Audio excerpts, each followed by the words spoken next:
Hello everyone, कैसे हैं आप सभी। आई होप सभी अच्छे होंगे।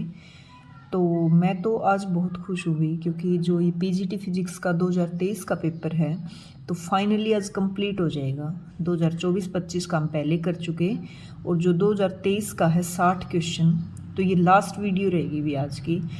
तो खुशी का रीज़न बस यही कि एक छोटा सा टारगेट पूरा हो जाएगा ये भी आज, क्योंकि छोटे छोटे टारगेट पूरे होके इंसान एक बड़े टारगेट तक पहुंचता है भी। ठीक है, मेरा भी काफ़ी बड़ा टारगेट है और ज़रूर मैं उसको अचीव कर लूँगी। तो किसी वीडियो में मैंने कभी कोई लाइक शेयर्स कमेंट्स वगैरह लास्ट में ही बोलती हूँ, कभी बोल देती हूँ कभी नहीं बोलती। तो आज तो मैं बिल्कुल शुरू में ही बोलूँगी कि वीडियो को लाइक ज़रूर कर दें और कमेंट्स करके बताएं भी कैसा लगा आपको, सीरीज़ कंप्लीट कैसी लगी, कितना क्या समझ आया, क्या कमियां रही, क्या आपको लग रहा है कहाँ कितना इम्प्रूवमेंट करें। तो अपनी एक राय जो है, एक सजेशन जो है, एक प्यारे से कमेंट में ज़रूर दें। और सारे क्वेश्चंस वैसे तो हमने बड़े अच्छे से, बड़े समझते हुए एक लाइन को सोल्व किया है, बिल्कुल सिंपल लैंग्वेज में मैंने समझाया भी एक क्वेश्चन को, और कमेंट से ही पता चलेगा मुझे, ताकि जो अगली नेक्स्ट पेपर रहेगा फिर इम्पोर्टेंट टॉपिक्स भी रहेंगे। क्योंकि जो स्टेट है अभी 2026 में, वो पूरे चांस तो है मई के फिर या जून हो सकता है, मतलब मई जून में तो लेंगे ही, 12 महीने हो जाएंगे। तो तब तक अपनी अच्छी सी तुम तैयारी कर सको, PYQ लगा लो। काफ़ी इंपॉर्टेंट जो टॉपिक हैं बार बार उठाए जाते हैं, उन पे हर एक टॉपिक में काफ़ी क्वेश्चंस लेके आऊँगी मैं, ताकि अच्छा स्कोर बने भी एक। ठीक है, तो इतनी तो आस हो ही सकती है, एक टीचर इतनी तो मतलब सोच ही सकता है कि वीडियो को लाइक ज़रूर कर दो और एक प्यारे से कमेंट में बताओ कि आप कैसा क्या लग रहा है आपको ये सीरीज़। ठीक है, तो आज का नेक्स्ट क्वेश्चन करते हैं। देखो, कंसिडर द फॉलोइंग स्टेटमेंट, दो स्टेटमेंट गिवन है यहाँ पे।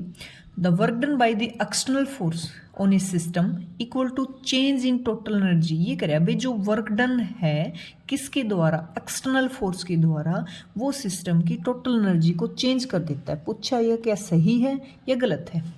Work done by the all forces, internal भी शामिल है उसमें और एक्सटर्नल भी। यहाँ सिर्फ एक्सटर्नल फोर्स की बात हो रही थी। एक्सटर्नल फोर्स टोटल एनर्जी को चेंज करता है, ऑल फोर्स काइनेटिक एनर्जी को चेंज करते हैं। तो कौन सा सही है, इसने ये पूछा है। तो एक्चुअल में ये दोनों ही सही है भाई। कैसे, देखो 144 क्वेश्चन।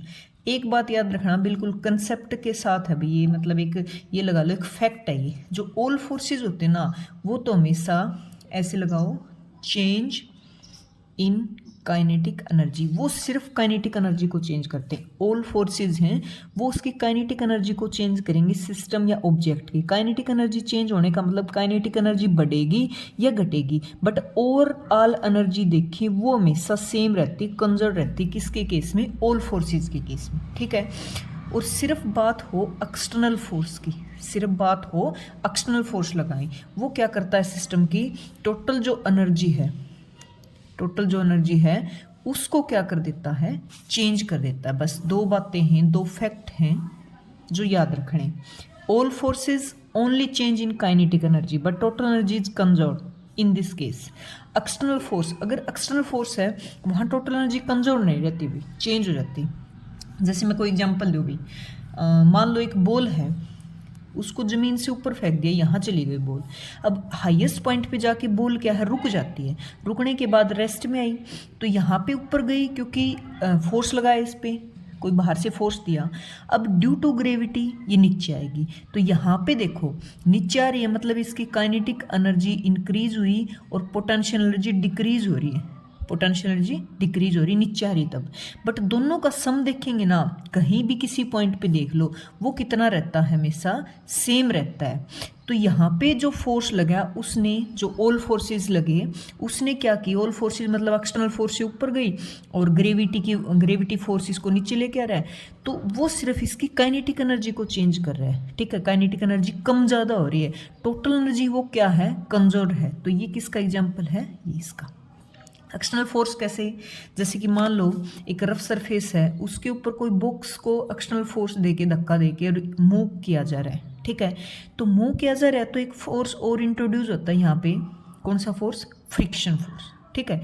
फ्रिक्शन, यहाँ पे एक्सटर्नल फोर्स दिया, फ्रिक्शन फोर्स ने इसका क्या किया, मतलब इसको गर्म कर दिया। फ्रिक्शन फोर्स तो घर्षण की वजह से चीज़ें गर्म हो जाती हैं। अब ये गर्म हुआ बॉक्स से, तो इसकी जो इंटरनल एनर्जी है, इंटरनल एनर्जी बॉक्स की, वो क्या होगी, वो होगी चेंज। और टोटल एनर्जी देखेंगे वो भी हमें क्या मिलेगी, चेंज मिलेगी इसके केस में।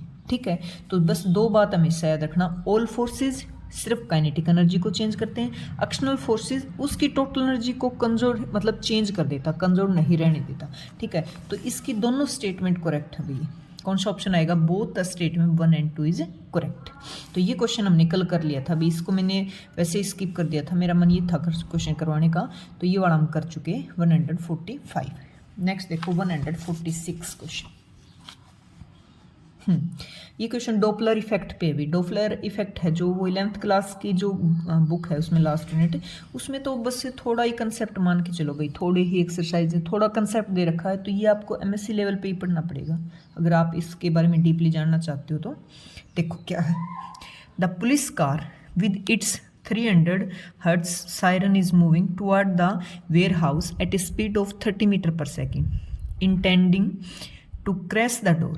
What frequency of sound reflected from the warehouse does the driver of the police car hear? Take speed of sound in air 340 metre पर सेकेंड। देखो क्या क्या चीज़ें, एक तो कह रहा है पुलिस कार है जो अपनी सायरन बजा रहा है, वो इतनी फ्रीक्वेंसी की बज रही है, कार खुद है वो इस स्पीड से चल रही है, जो साउंड बज रही है वो किसी दीवार से टकराएगी, और दीवार से टकराने के बाद रिफ्लेक्शन के बाद वो साउंड है वो जो कार चला रहा है पुलिस वाला उसको सुनेगी। तो इसने पूछा कितनी फ्रीक्वेंसी से सुनेगी। ठीक है, ये हुआ क्वेश्चन का मीनिंग कि देखो यहाँ मैं लिख देती हूँ 146 क्वेश्चन। जो पुलिस एक गाड़ी है, पुलिस वाला बैठा है, कोई भी बैठा है, तो ये अपनी वो बजा रहा है भाई, सायरन बजा रहा है, जिसकी साउंड जो है वो जाएगी ऐसे, उसकी स्पीड दे रखी, यहाँ से टकरा के वापस आएगी, कार तो चली रही है, तो वह टकराने के बाद रिफ्लेक्ट होने के बाद इस दीवार से उसको सुनेगी, तो किस फ्रीक्वेंसी से सुनेगी, बस ये तो है क्वेश्चन का मीनिंग। ठीक है, तो इसके लिए पहले मैं एक फॉर्मूले बता देती हूँ भी, देखो कौन कौन से फॉर्मूले हैं। सोर्स मूव करे, अगर सोर्स मूव करे, जैसे कि यहाँ पे गाड़ी मूव करी है और उसमें सायरन बजा रहा है, तो ये मूव कर रहा है दीवार रेस्ट में, तो एक्चुअल में तो साउंड चल रही है, वो मूव कर रही है, तो साउंड अगर मूव करे तो फॉर्मूला होता है अपना फ्रीक्वेंसी का of cross v divided by v plus minus u, ये वाला। ठीक है, प्लस माइनस साइन का क्या रोल है, माइनस साइन तब लगता है जब पास आ रहे हैं दोनों। पास कैसे, जैसे दीवार के पास गाड़ी जा रही है तो पास ही नहीं दोनों। प्लस साइन कब होता है, जब वो दूर जा रहे हो, मान लो दीवार यहाँ और गाड़ी दीवार से दूर जा रही हो, तब कौन सा यूज करना, प्लस साइन। अच्छा, दूसरा कौन सा फॉर्मूला होता है, जब जो लिसनर है वो मूव करे। अब जो साउंड यहाँ से दीवार से टकराएगी तो गाड़ी इसके पास आ रही, सुनना किसको है, जो गाड़ी चला रहा है, गाड़ी चला रहा है उसको सुनना साउंड, तो लिसनर जब मूव करे तो ऑफ डैश कैसे निकालेंगे, of cross v plus minus u divided by v, ये बड़ा फॉर्मूला। ठीक है, प्लस माइनस का सेम कंसेप्ट रहेगा, पास आ रहे माइनस साइन, दूर जा रहे प्लस साइन। ठीक है, तो यहाँ पे दोनों केसेस बनते हैं, पहले साउंड दीवार से टकराएगी तो सोर्स चल रहा है, दीवार चलो रेस्ट पे है, तो ये फॉर्मूला कुछ फ्रीक्वेंसी बढ़ेगी। फिर क्या, साउंड वापस जा रहा है, कार चली रही है, तो लिसनर भी मूव कर रहा है, तो ये वाला फॉर्मूला, दोनों फॉर्मूले यहाँ पे अप्लाई करने पड़ेंगे। ठीक है, तो 11th क्लास की प्रदीप वाली बुक पढ़ी भी मेरे पास, इसमें थोड़ा सा मैं दिखा देती हूँ। ये रहा केसेस में, देखो if the source is moving toward the listener but the listener is at rest, वो रेस्ट में जैसे दीवार पे, तो ये फॉर्मूला लगेगा। ठीक है, तो ये 11th क्लास की बुक में बता रही हूँ मैं, थोड़ा कंसेप्ट है, पढ़ जरूर लें, थोड़ा सा एक बार कंसेप्ट क्लियर हो जाएंगे और फिर एमएससी लेवल पे स्कोर अच्छा कर लें।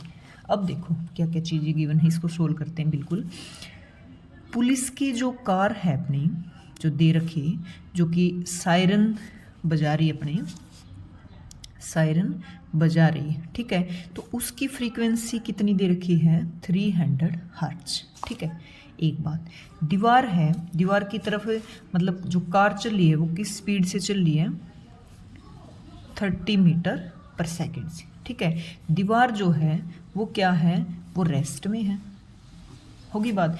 एक और चीज़ गिवन है कि स्पीड है, स्पीड ऑफ साउंड, वो कितनी दे रखी है, 340 मीटर पर सेकंड। ये चीज़ ये तो गिवन है।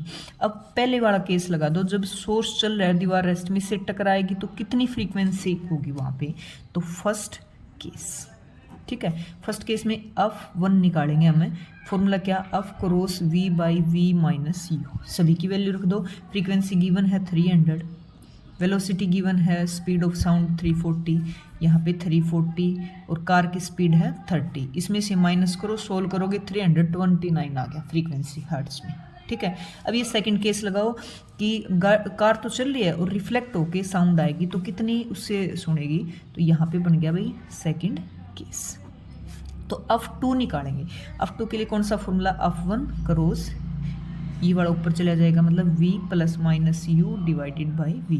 यहाँ पे हमने माइनस लिया क्योंकि पास आ रहे हैं, दीवार के पास जा रही गाड़ी, यहाँ भी माइनस लेंगे क्योंकि कार उसकी तरफ मूव कर रही है और साउंड जा रही है, मतलब पास आ रहे हैं दोनों ही, ठीक है। तो इसकी वैल्यू रखो, ये कितना है 329 और ये 340 दे रखा है, और ये प्लस लेंगे 30 डिवाइडेड बाई 340, ठीक है। तो यहाँ पे 329 370 हो गया और 340, इनको काटोगे तो 358 हर्ट्ज फ्रीक्वेंसी आ गई। क्या क्वेश्चन में पूछा गया था, क्वेश्चन पूछा गया पुलिस कार है का जो ड्राइवर है तो दीवार से साउंड रिफ्लेक्ट हो कि उसको कितनी हर्ट्ज की फ्रीक्वेंसी से सुनेगी, इतनी हर्ट्ज की फ्रीक्वेंसी, ठीक है। तो गर्मांश दिखा देती हूँ भी 358 हर्ट्ज, क्लियर है। अब नेक्स्ट क्वेश्चन देखो भाई, यह आंसर बहुत बार आता है ये क्वेश्चन 100 जो 47 है ये वाला क्वेश्चन। 3 आइडेंटिकल कार हैं A, B and C are moving at a same speed, speed तीनों की सेम है, ऑन द 3 ब्रिज, 3 अलग अलग ब्रिज बना दी भाई। A कार तो एक प्लेन ब्रिज पे चल रही है, B जो है वो कॉन्वेक्स टाइप का ब्रिज है और सी जो है वो कॉन्केव टाइप के ब्रिज पे चली है। F A, F B, F C उनके ऊपर नॉर्मल फोर्स है भाई, ठीक है। तो इनमें पूछा है भी कौन सा नॉर्मल फोर्स है वो सबसे ज़्यादा रहेगा, ठीक है। तीनों ऑप्शन दे रखे हैं भी, एफ ए मैक्सिमम है तीनों में, एफ बी है, एफ सी है, जो भी। तो समझते हैं भी इसको कैसे क्या दे रखा, देखो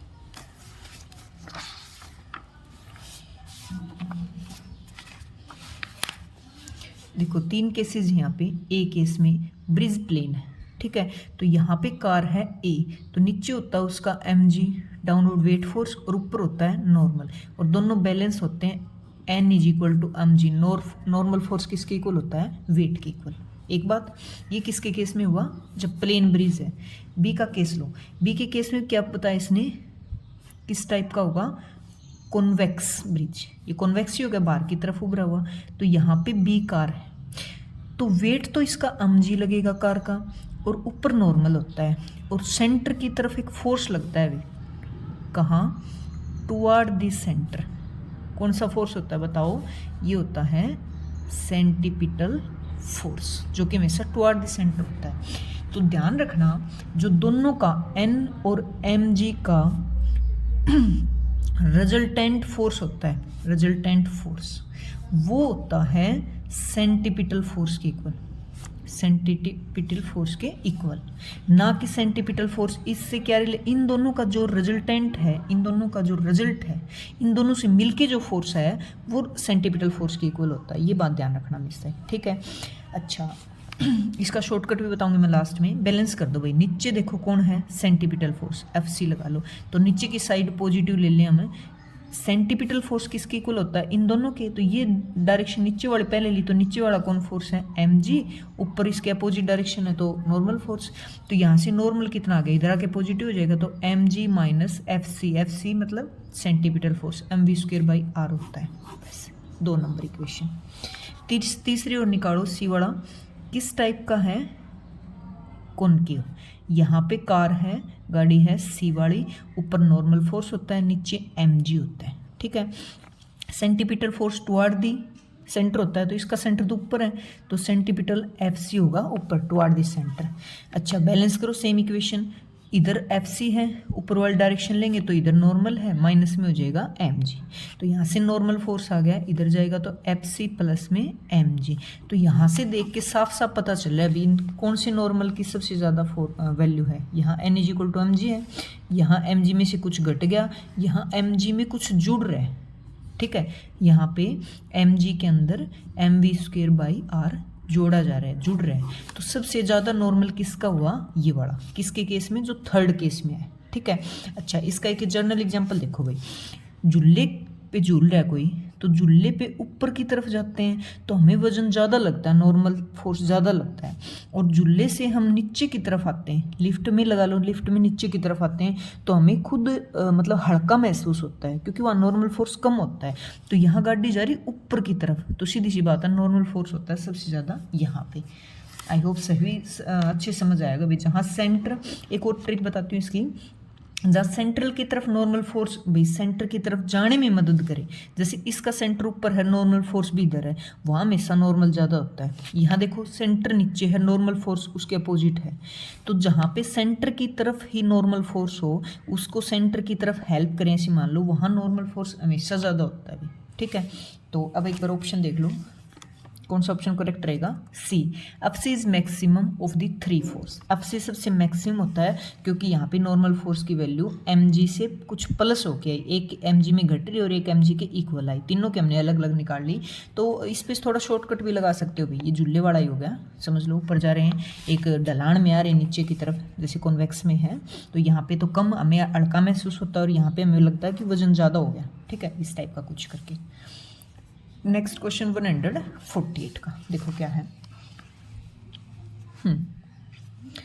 consider the following statement, the conductor surface is an equipotential surface. Equipotential होता है भी हर जगह सेम हो पोटेंशियल, ठीक है, तो बिल्कुल होता है भी कंडक्टर जो है उसके सरफेस पे हर जगह पोटेंशियल होता है सेम।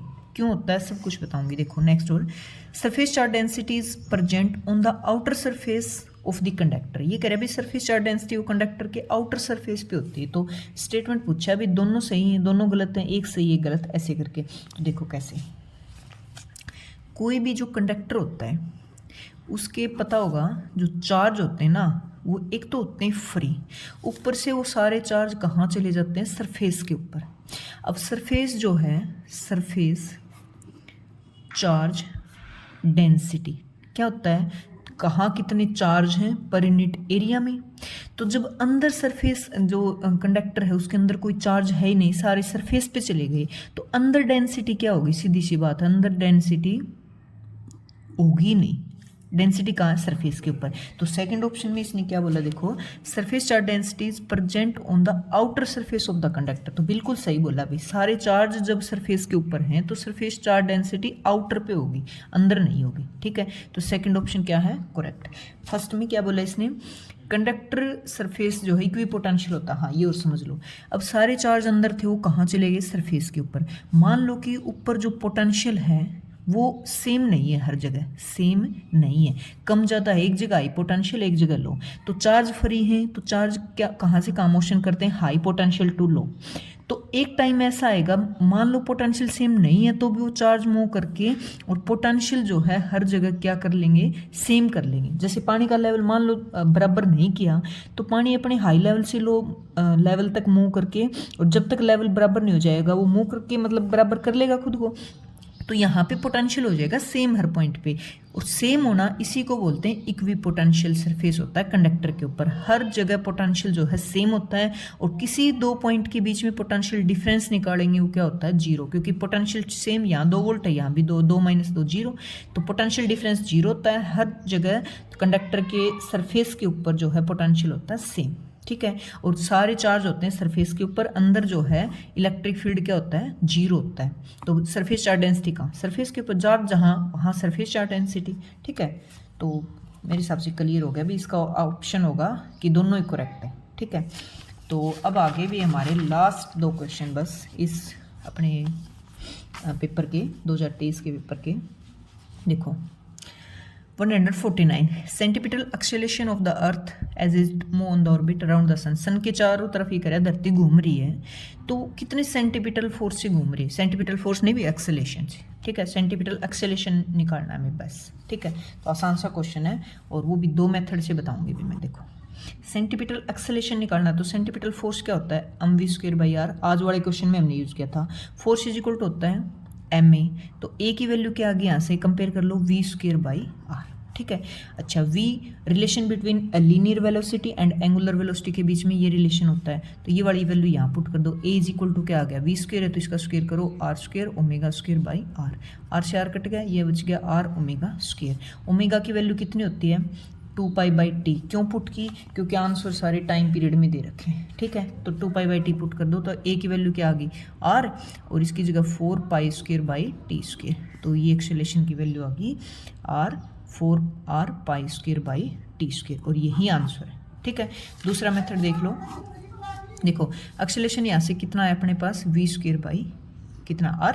अच्छा, अपने को निकालना है मतलब वेलोसिटी कितना होता है डिस्टेंस पर यूनिट टाइम, तो डिस्टेंस का फॉर्मूला कितना होता है, जब वो घूमेगी तो पूरा डिस्टेंस कितना कवर करती है 2πr, अर्थ सन की चारों तरफ घूमती है, तो टाइम पीरियड कितना होता है, टाइम पीरियड की जगह t रख लो। तो अब देखो 2πr/t, तो a की वैल्यू ऊपर पुट कर दो, ये वाली वेलोसिटी का फॉर्मूला यहाँ पुट करेंगे, तो v का स्क्वायर कर दो सीधा ही, तो 4π²r²/t², और नीचे कौन है r, एक r से एक r कट गया, एक्सेलेरेशन की वैल्यू आ गई 4r π²/t², तो दोनों सेम रिजल्ट है। कैसे भी कर लो, मतलब एक्सेलेरेशन निकालना मेन बात ये है, वो भी किसकी फॉर्म में, टाइम पीरियड की, तो ओमेगा की वैल्यू क्या होती है 2π/t, बस सिंपल सा क्वेश्चन था भाई, तो बहुत ही ठीक है। अब देखो आज का जो है लास्ट क्वेश्चन, ठीक है। वीडियो को लाइक ज़रूर कर देना भी, ठीक है, और सब कुछ चल जाएगा, और कमेंट्स में ज़रूर बता देना। देखो, consider the following two statement, दो स्टेटमेंट दे रखे हैं हर बार की तरह, हर क्वेश्चन में मिलती है, कोई नई बात नहीं है भाई। The velocity of a particle is 0 at t is equal to 0, ये कह रहा है भाई t इज इक्वल टू 0 पे पार्टिकल की वेलोसिटी कितनी है 0, the acceleration at t is equal to 0 must be 0, तो ये कह रहा है उसी टाइम पे एक्सेलेरेशन जो है पक्का 0 मिलेगा, सही है गलत है ये पूछा है। वेलोसिटी ऑफ द पार्टिकल 0 है तो उसका एक्सेलेरेशन में भी 0 हो भी सकता है, तो दोनों केस बनते भी यहाँ पे, कैसे, अरे ये भी भर गया, नया पेज ले लेती हूँ। देखो दो केसेस कैसे बनते हैं, 150 क्वेश्चन।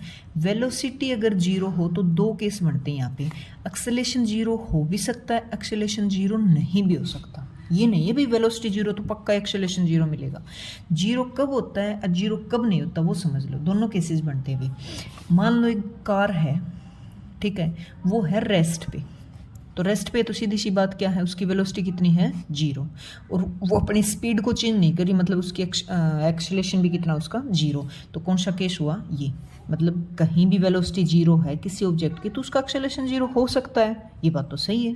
दूसरा केस देखो, ये फर्स्ट केस है, ये सेकंड है। कोई एग्जांपल बताओ, क्या लूँ, हाँ मान लो ये अर्थ है और यहाँ से मैंने बॉल फेंक दी ऊपर, ये बॉल है कोई, अब वो ऊपर फेंक के कहीं तो वो रुकेगी, जहाँ रुकी वहाँ वेलोसिटी कितनी है 0, समझो इस चीज़ को, बॉल को फेंकने के बाद ऊपर जहाँ रुकी वहाँ वेलोसिटी 0 क्योंकि रेस्ट में है, बट अर्थ इसको नीचे की तरफ खींच रही है, तो एक्सेलेरेशन कितना हुआ, एक्सेलेरेशन हुआ g के इक्वल, जी तो काम कर ही रहा है इसके ऊपर है, तो जी इज़ नॉट इक्वल टू 0 भी, ये हुआ सेकंड के केस। मतलब ऐसा बिल्कुल भी जरूरी नहीं जहाँ पे वेलोसिटी हो वहाँ एक्सेलेरेशन पक्का 0 मिलेगा, दोनों केसेस बनते हैं, एक्सेलेरेशन 0 हो भी सकता है और एक एग्जांपल मैंने दिया एक्सेलेरेशन 0 नहीं भी हो सकता। तो कौन सा ऑप्शन करेक्ट है मैं दिखा देती हूँ एक बार।